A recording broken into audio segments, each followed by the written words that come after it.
ួរអាណិតណាស់ឆាប់ឡើងឡានមកប្រយ័ត្នរងាស្លាប់ចាប់ប្រាប់មកផ្ទះឯងណៃណាចាំយើងនាំមកទៅជួបប៉ាម៉ារបស់ឯងដោយសុវត្ថិភាពវិញតែណាផ្សេងក្រៅពីដេរី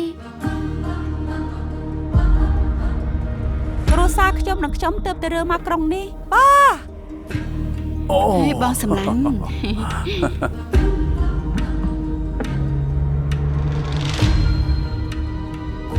ថ្ងៃនេះគ្រប់4ខែហើយគេនៅមិនអាចរកឃើញសាកសពទៀតជារឿងឃាតកម្មមានកិច្ចការទាក់ទងនឹងការបាត់ក្មេងអូនគួរតែខ្វល់ឬក៏អត់វាមិនខុស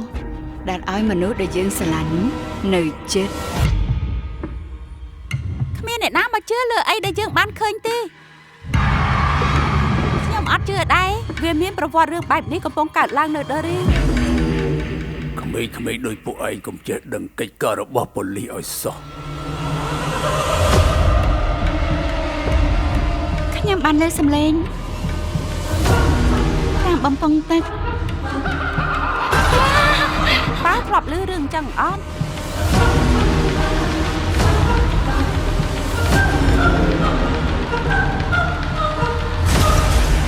មានរឿងអាក្រក់នៅដេរីនេះ